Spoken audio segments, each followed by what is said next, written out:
All right. Well, welcome to the Global Math Department, everyone. My name is Lee Natero, and I'll be your host. Tonight, we're going to be hearing from Amy Chang.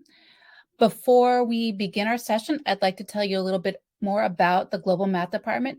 The Global Math Department is an organization that is run entirely by volunteers, and we have been doing webinars for 11 years now. This is our final season, and Amy's session is our countdown from 5, and then we'll have 4, 3, 2, and 1. So hopefully you'll be able to return to see some of our other sessions. We have had over 20,000 views on our YouTube channel and also 20,000 views of our recordings through our hosting platform. If you have any questions for us, please feel to reach out to us on Twitter or at our email address, globalmathdepartment@gmail.com.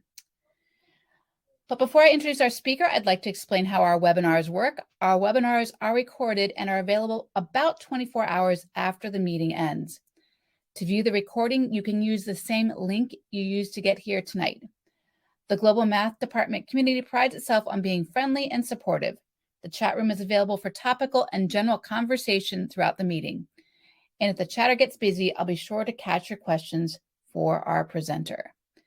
If you haven't already done so, please introduce yourself in the chat, telling us what you teach, where you teach, and what your Twitter handle is, if you have one. We'll give everybody a moment to type in the chat. I know I see some familiar names in the list of attendees.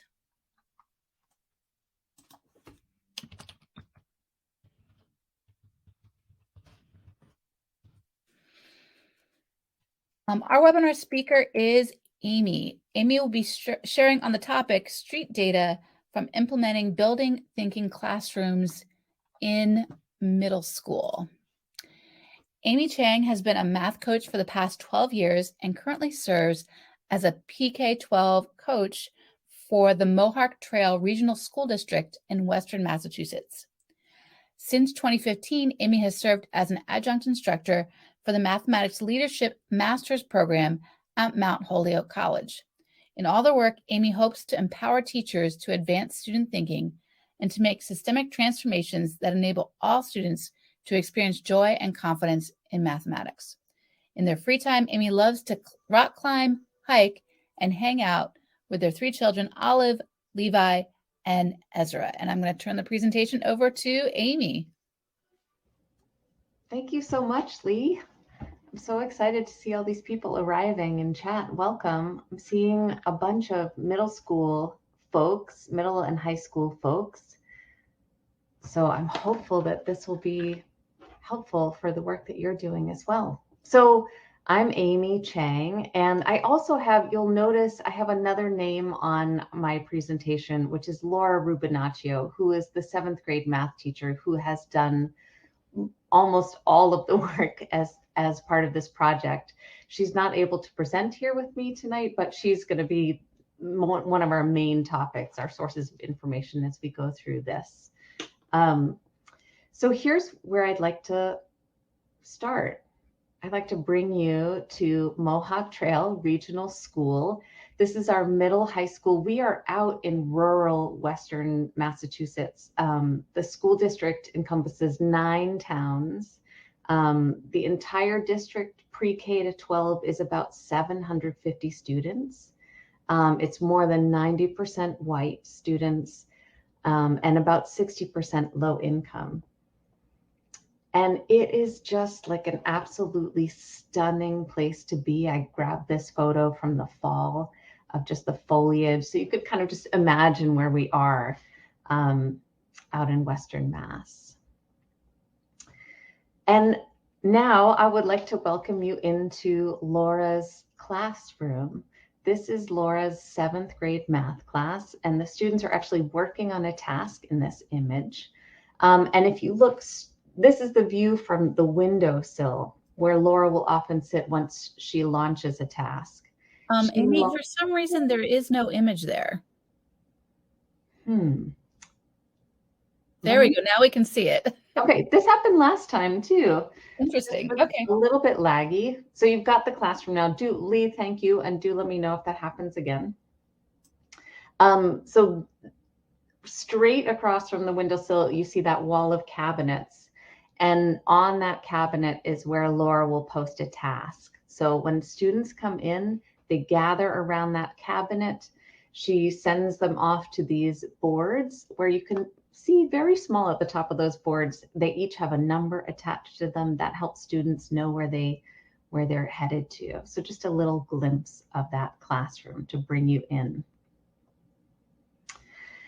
Here's where I'd love to know from you about your interest and your just your whether you've read the book, whether you're implementing building thinking classrooms, whether this is just something that you're hearing about and you're interested in. Will you take a moment and write in the chat just so I have a sense of what you know and what you've experienced?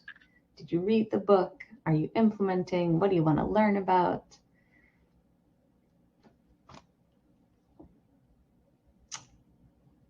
Great. It is a great book. Yep, read the book and starting some implementation, read it, loving it, coaching it, read it.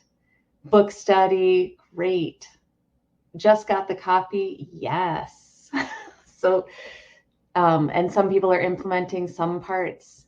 Yeah, trying it out, great. Oh, I love this. I'm so excited.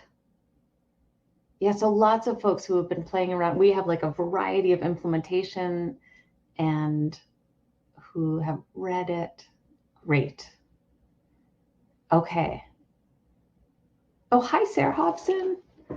So let me just give you kind of an overview of where this book comes from. You know, for those of you who have read or haven't read, I know, and Peter Liljedahl is going to be coming to speak with the Global Math Department. So we all got to come back for that.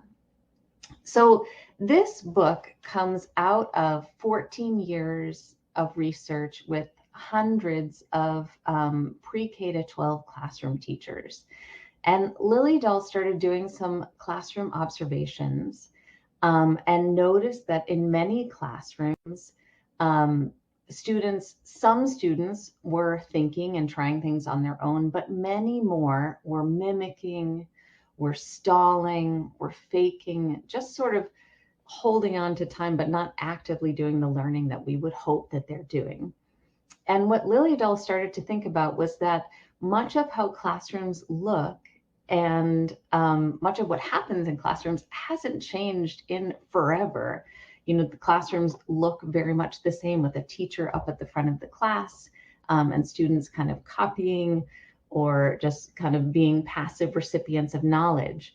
And that when students walk into a classroom that looks that way, they perform these studenting behaviors, these kind of institutional norms that have existed in classrooms for a long time, cue these studenting behaviors. So his research project began because he wanted to see what are the variables that would encourage students to think. And they did all kinds of things, but they found that when students walk into a classroom that looks very different and feels very different, they realize that they have to do something different themselves. They have to think.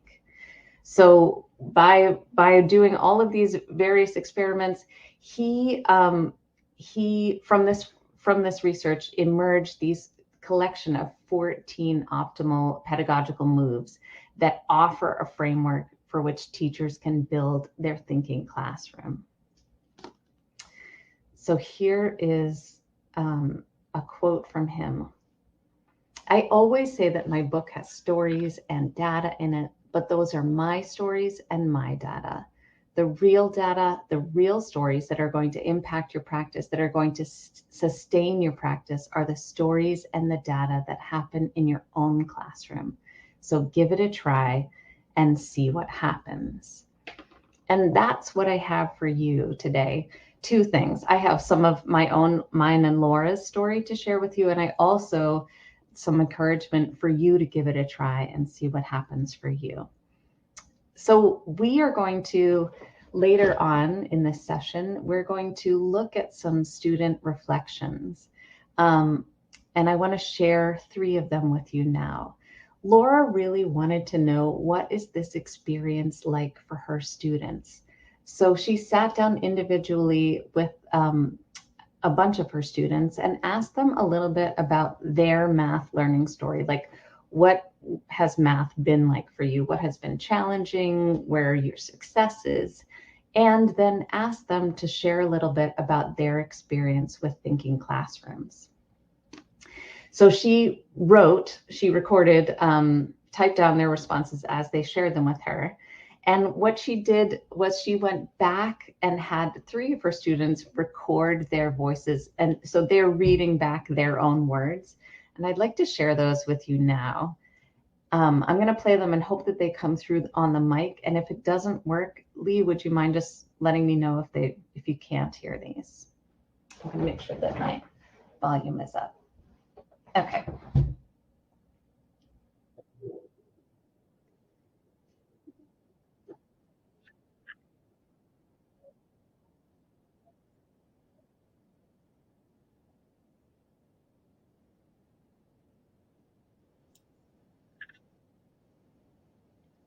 Has it started, Amy? I'm not hearing anything. Oh, it's not working.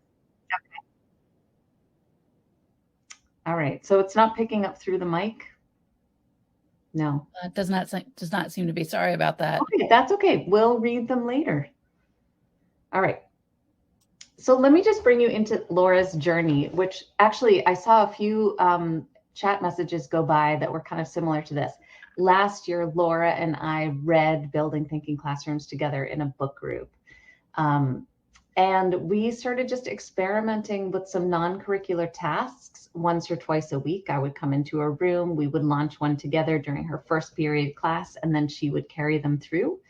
And she saw these just by launching things onto a vertical surface and having random groups and some engaging tasks.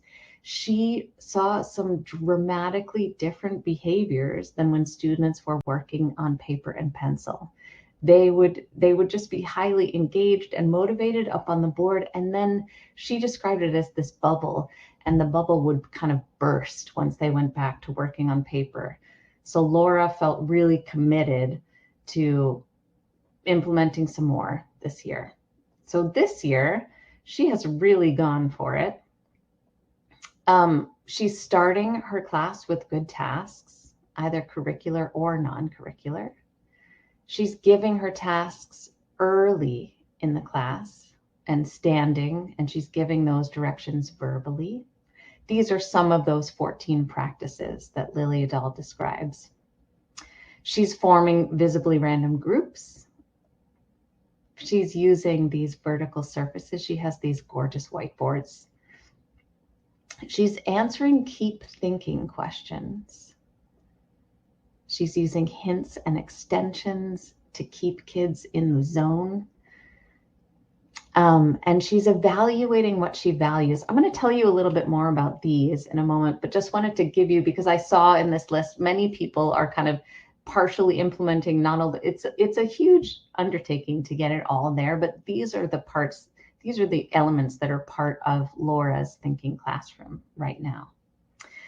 And she and I did some reflecting together, and she kind of thought about which were the most impactful of these strategies that she's implementing, which ones were the most impactful for her. So I want to tell you a little bit more about these 4 practices that Laura has really found are making the most, she's finding these to make the most difference for her students. So the first one is to form visibly random groups. After Laura verbally launches her task, she has students draw a card from a deck, and they use that card, whatever number they have on the card has a corresponding number up on the board, and they go off to the boards to work in these random groups. So I think one of the things that Lily Dahl writes about in his research is that even when teachers are pulling popsicle sticks or making random groups, often students still feel like there are designated roles for each student, like the teacher has decided that. And when we have these random groups, everyone in the group is responsible for contributing. I think when Laura uses these random groups, she is kind of communicating to students, I believe in you, and I know that you have something important to contribute. Initially, there was some resistance to the idea of working with other folks, but now students are very agreeable. They know it's not forever, and everyone seems to find a way to help in the group. So she's finding this to be incredibly important. She's also using vertical non-permanent surfaces, these whiteboards. And Liliadol writes about how wall mount whiteboards greatly reduced stalling and faking and increased think time. And he says that nothing had such a profound effect on student thinking as vertical whiteboards. So for Laura, what she loves about this is that she takes her seat, that vantage point that we started with, she takes her seat at the windowsill and she can see what's happening in 6 groups all at once. She can have eyes on everything that's happening. She can see where misconceptions are starting to blossom. She can see where people are stuck and address that.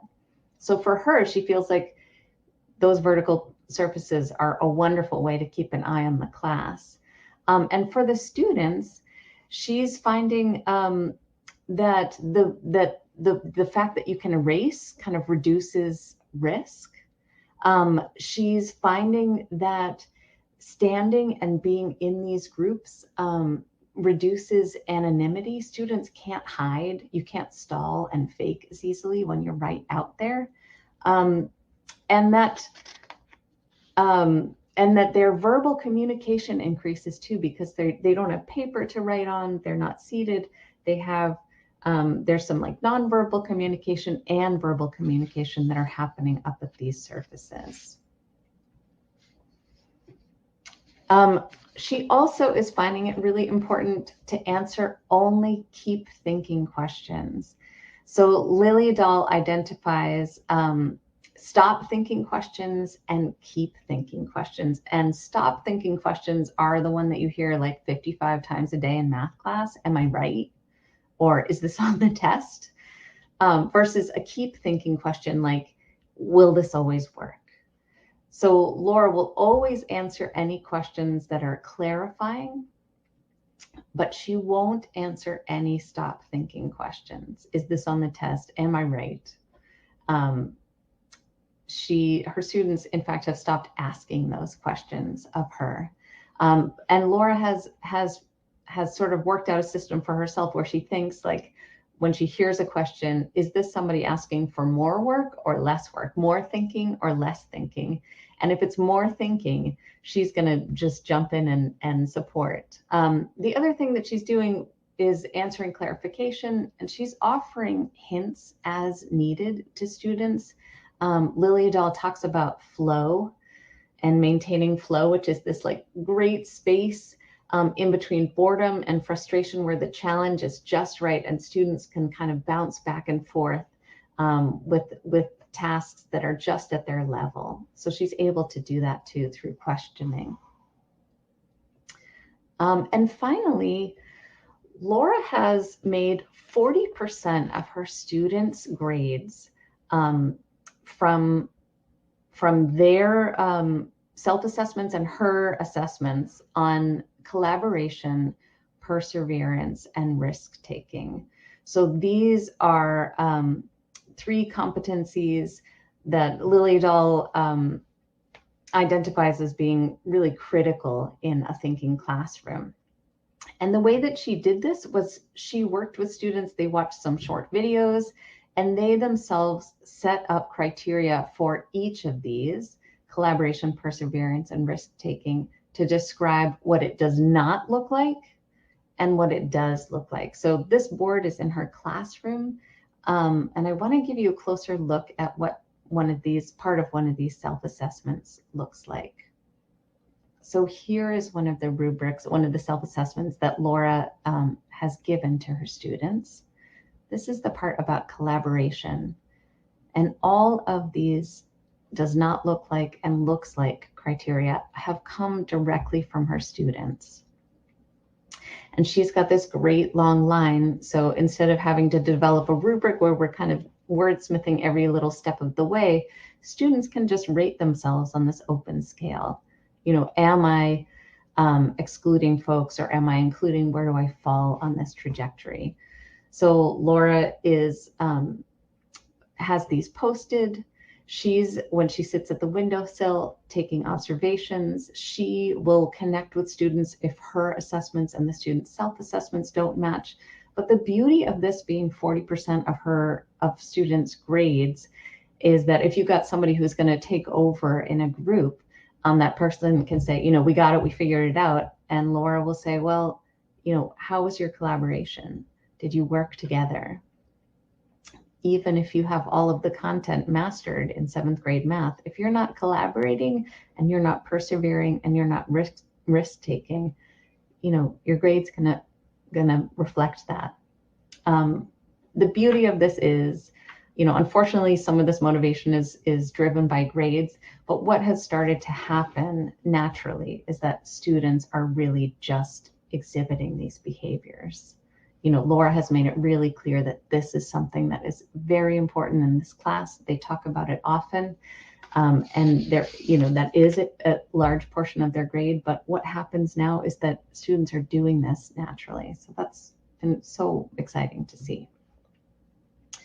I want to pause here for a moment and just check in to find out if there are any questions or comments at this point about this journey of implementation. I did not see any questions so far, but this would be a great time for people to ask any questions they may have. Ethan has a question about the cadence of student self-reflections. Are you thinking about how frequently? Is that what you mean by cadence?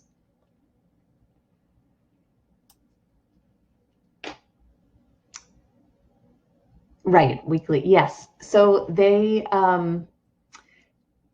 do fill them out weekly. At the end of each week, students will do a self-reflection that includes each of those competencies, as well as some reflections on their comfort level with the content that they're working with currently. And Laura will fill out her own for students. There have been moments where it's more frequently than weekly, because like there was a moment a couple of weeks ago where she felt like collaboration wasn't the way that she knew it could be for students. So they went back to their criteria again, and she just posted like a little piece of paper right up at every station with the criteria for collaboration so that they could refer back to those. So yeah, they're doing them weekly. And then where there are places where Laura and her students aren't seeing eye to eye, they do have a conversation about that. I would love to share that. So Laura and I have, she's been really wonderful about wanting to share what she's done with folks. And I do have a document, but it has live links. So maybe I can connect with Lee about how to get that out to you afterwards. She has her rubric. She has the videos that she watched. She has a list of the tasks that she's used, and she is really happy to share all of that. So I'll find a way to get that to folks. Yeah, I do have email addresses of folks, so I can. Perfect. Okay, so if I get it to you after tonight, Amy will share it with me, and I will get it to everybody that has been in attendance. Great. I mean, she and I together have done all this work, and she just feels like, if it can help someone else to implement this, then she's really excited to do that, and so am I. We're just seeing some really great things. Okay, let me jump back in. All right. So you may have seen in the title that I included this idea of street data. This book, and give a shout out in the chat if you have seen this book. This is just like a absolute stunner. It goes like to and from school with me. The authors of this book, yay, Amy's read it, Beth's read it. Yeah, this book is just like a total game changer. So the authors of this book, Shane Zafir and Jamila Duggan, are suggesting a new way for us to think about the type of data that we prioritize when we're planning for school transformation. Our system of education, the way it is, robs many students of their voices.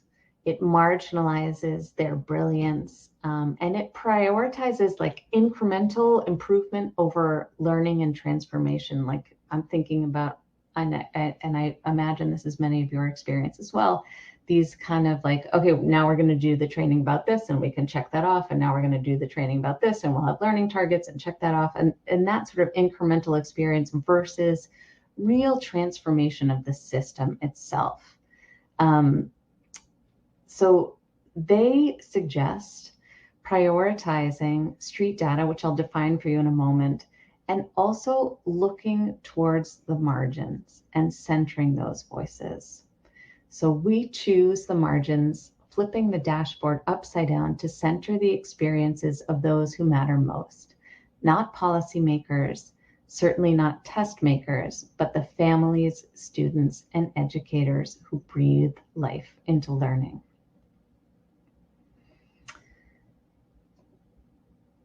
So they describe these three levels of data: satellite, map, and street data. And satellite data is like right now we're doing our state testing. In Massachusetts, it's called the MCAS. And those results, we'll receive them in September. So this data is from way up high. It's very broad, and it's not very timely. Like by the time we have that information in September, it's not going to help us make in the moment educational decisions. Map data is, these would be your unit tests or district screeners. These are, on a little bit closer to the ground level. And then there's street data, which is, these are interviews, these are observations, these are in the moment pieces of data that can help us make some decisions about what we want to do in our instruction. So satellite data tends to be this kind of deficit thinking, objectifying, static, like that state testing data, versus street data, which can be showcasing, incredibly humanizing, and dynamic. I mean, it changes moment to moment. And you think about just the difference in looking at, unfortunately, part of my job a lot is looking at like the red, yellow, and green data of test results and, sorting people in that way versus hearing directly from students about their experience. So street data is the quantitative and qualitative data that emerges at eye level and on higher frequencies when we train our brains to discern it. These are not just stories. They represent how students are performing in relation to developmental expectations, how students are feeling about their learning environment, what might be impeding it. They often can contain stories of hope and of harm. And they give us this rapid feedback loop and really bring student voice to the surface. So that's what we're going to play with next. We have some street data from Laura's students. So Laura and I would actually really appreciate your feedback and your help. We feel like we're seeing some really beautiful transformations in her class, and we want to look more closely at the data to figure out what is really going on. We are used to looking at test data as evidence of student learning, and tonight we're going to do something new, or new for many of us, which is to look at student reflection data as evidence of learning. So the question I would love for you to think about with me tonight, we're going to look at these student reflections together, and I want you to think about what evidence is there of disrupting status, highlighting brilliance, or encouraging problem solving. Lofty goals, but we're going for it. So in a moment, I'm going to show you a slide that has we have a few different reflections to look at. And when you look at it, I'm going to ask you to hold off on any inferences. I want you to just do some observation. What can you see? What can you count? What words are jumping out at you? Really low inference work in looking at these reflections. And the other thing I want to tell you before I show you the first slide is that Laura and I have identified, we've offered some identifying characteristics of these students. She pulled a variety of students, but the data that I have for you are students that are generally at the margins in the class. These are some of our students of color and some of our white students with either IEPs or 504s. We felt like these were the students whose experience we really wanted to tune into. So what I'm going to do is I'm going to put up the next slide, which I believe has 3 student reflections.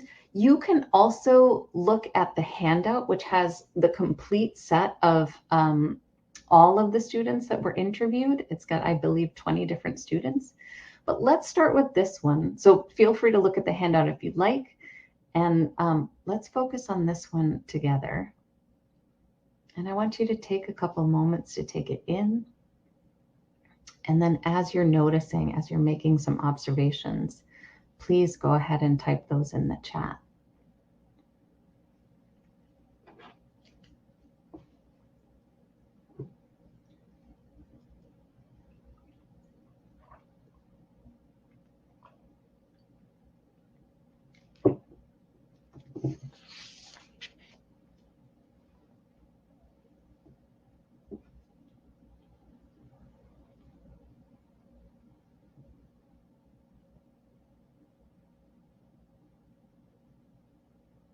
I'm actually going to go ahead and set my timer so that we can really give us a full moment to think.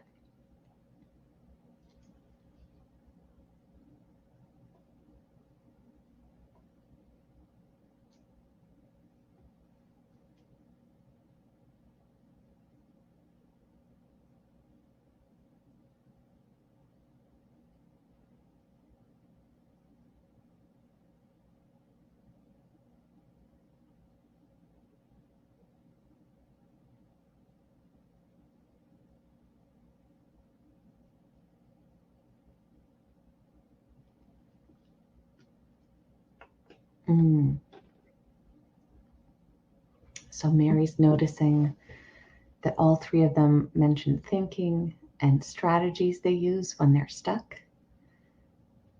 and their I statements. I can do math my way. I figure it out. Knowledge mobility.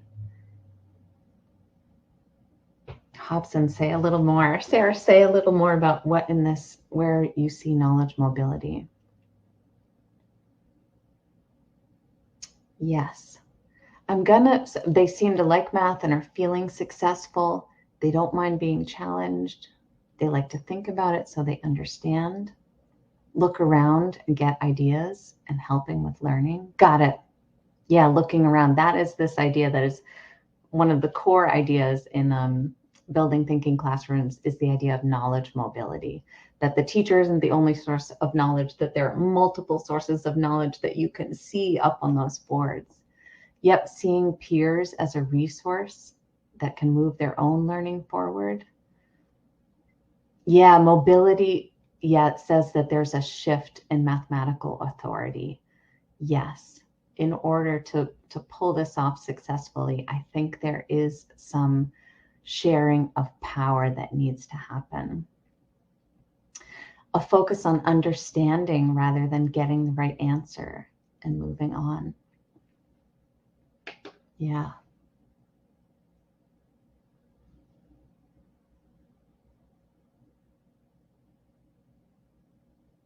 Stuck is seen as a state rather than a trait. Peter Lillyville, hello.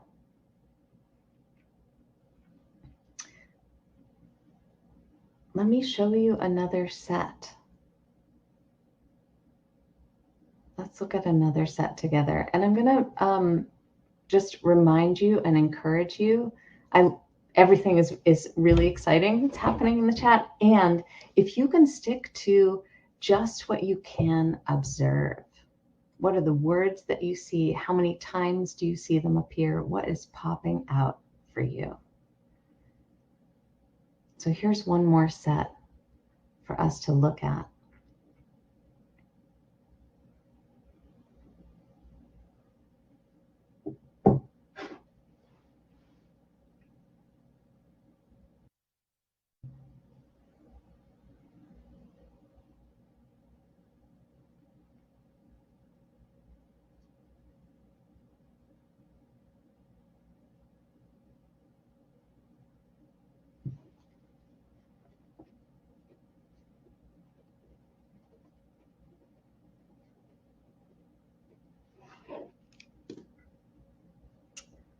Yeah, one of the first observations out of the gate is multiple uses of the word fun when talking about math, which is like the thing that we all want. I don't know that I could speak for all of us, but fun, yes.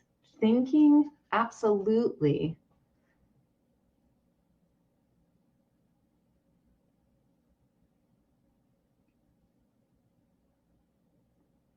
Positive statements about doing math.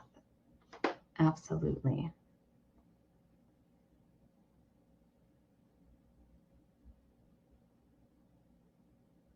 Helped my confidence. They know what they're going to do. They're not just copying the teacher's work. These are not statements from students that appear to be mimicking or stalling or faking.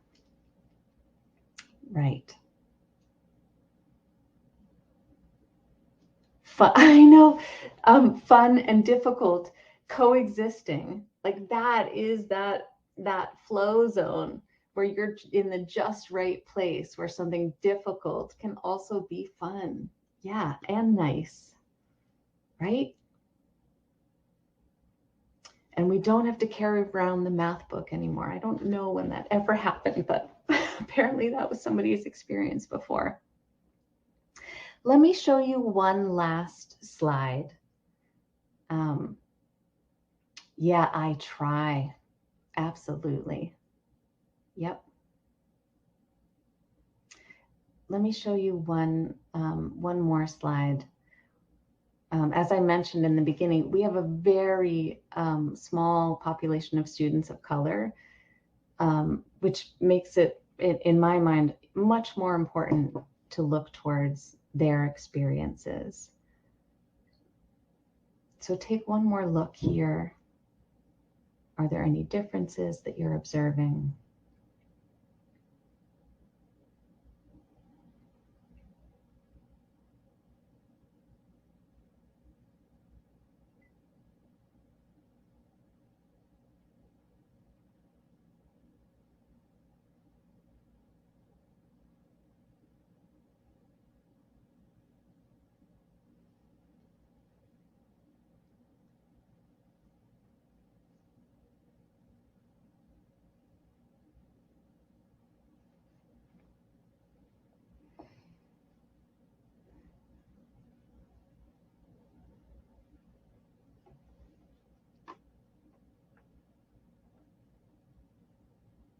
Okay.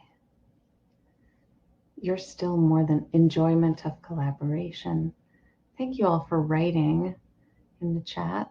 Really appreciate it. Strength in numbers. Yes. Yeah.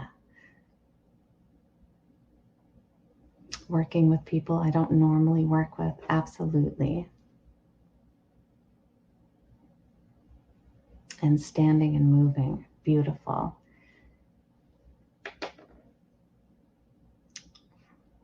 Great.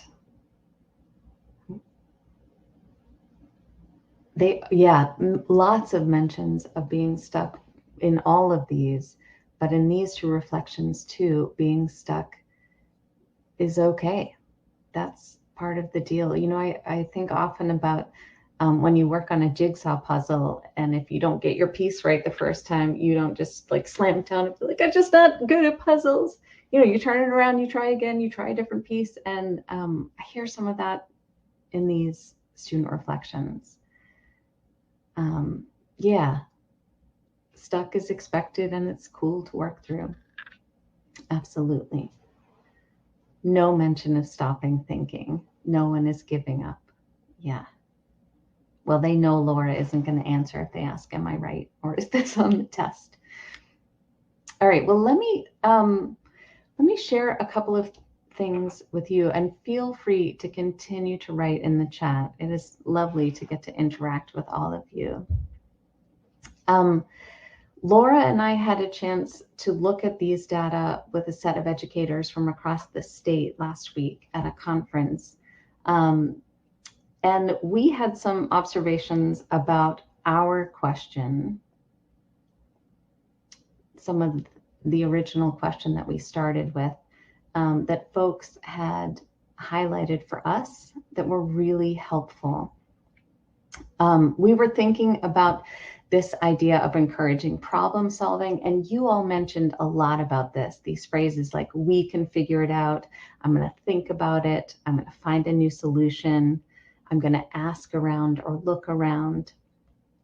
And we also saw evidence of making space for brilliance or highlighting brilliance in some of those words that you also identified, like fun and confidence and using my way and nice and appealing. And, I start with the task and I take off from there, and I find that appealing. But I want to return to this idea of disrupting status. So this question was something that we asked because we felt like, in many ways, using the random groups, the visible random groups, sent this message to students that we absolutely believe in you. But one of the things that people noticed in some of these descriptions that was really interesting to Laura and to me, which we hadn't noticed, was that some of these problem-solving descriptions are kind of externalized. Like, students are saying, I look around, or other people help me, or explain it to me, or I ask my friends. But there aren't as many mentions of, we do this together, my group solves this. There's this sort of step away of externalizing, which was very subtle and really important to us to start to think about. So when we looked at these data, we felt like there was evidence of this, but this little bit was something for us to continue to think about in our implementation journey. So one of the things that we started to talk about this week was moving into, we're like, which part do we do next? And we were thinking about thin slicing, making tasks more accessible so that everybody has something to contribute at every moment along the process. The other thing we were thinking about was returning to collaboration and really focusing on working as a team. Just seeing if we could get to a place where some of our street data would reflect, especially from these students in particular, these voices that we want to elevate. If we would see more of this, we figured it out as a team instead of I asked someone else outside of my group. So yes, we're on a journey. Yes, we're really excited about what we're seeing. And it was helpful for us to start to think about next steps. And if you are, wherever you are in your implementation journey, or if you have ideas, we would absolutely welcome them. So I did want to wrap up with a few of our noticings when we did our reflection about what are the most impactful practices. What are the things that we feel like we're generally seeing throughout the classroom as a result of implementing these pedagogical moves? And we do feel like all students are experiencing productive struggle and success with accessible math tasks. And this is something you reflected in what you saw too, that Students are stuck, and that's okay. And all students are seen as being sources of knowledge. This is where I also feel like we have some room to grow with making sure that all students are internalizing that sense of success or having that be part of a group. Laura is also observing some real changes in her role. So of course, this is a book where we're thinking a lot about what the students are doing, but the teacher role really has shifted for her too. She finds herself sitting on the windowsill watching what's happening. She's doing a lot more facilitating of learning. She's really committed to answering only those questions that contribute to thinking. And this part feels really incredible. She's sharing power with students so that they feel powerful. There is some level to which we have to surrender some of the control and the power so that students can step into that role themselves. And her students really do feel powerful. And our final one, and here Sarah and Madison, they figured it out, the penny task. They're giving thumbs up. They approved, they're seventh graders, so they approved the picture for use in this. They're approaching novel tasks with confidence. Whatever it is that is presented to them, they jump in and they start working on it. They do collaborate, persevere, and take risks. And that is now not a result of the grades. That is just what happens when they're working up at the board. And finally, students experience joy in mathematics. There's fun. It's nice. It's appealing. They're having a good time, which I feel like is the greatest thing for me to get to observe in this class and be part of. So I want to leave you with our email addresses. Laura would be happy for you to reach out to her. I will share that document that has links to all of the resources that she's able to share.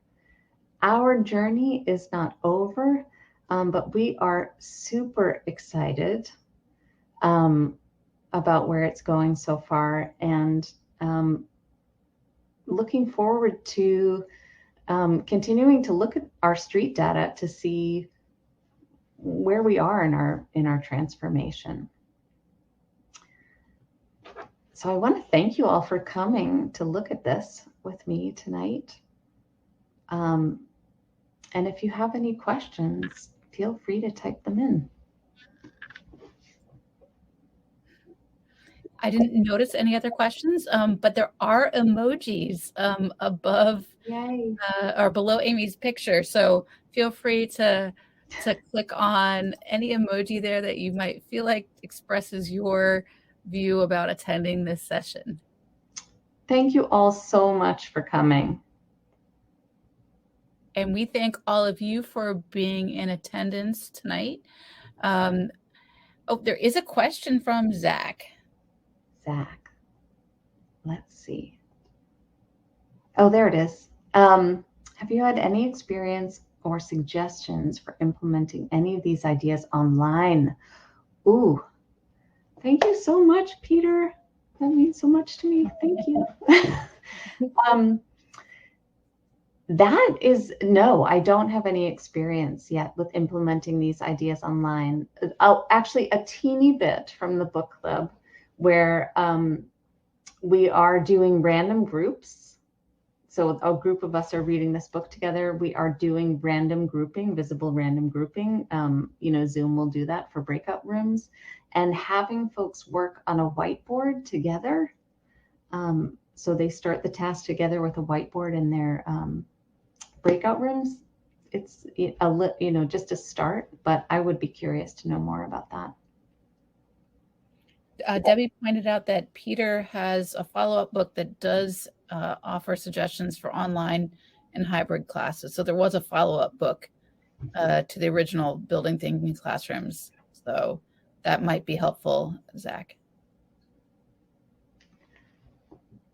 And Zach, I hope you come back on a later week because Peter will be here and he'll be able to answer your questions live and in person. Peter will be presenting on May 16th on building thinking classrooms 6 years later. So that is specifically one that's going to be a full hour of question and answers. So that should be very exciting. I'm definitely looking forward to it. Yep. Thank you all so much for joining me. Yes, thank you for everyone for being in attendance and joining us. Our next webinar, our fourth to the last webinar, is going to be on April 18th. And the topic is what we learned about math, teaching, and technology while building Desmos. We're going to have many people from the Desmos crew, including Dan Meyer and Eli Luberoff, joining us. So have a wonderful evening or afternoon or morning, wherever you are in the world. So long, everyone.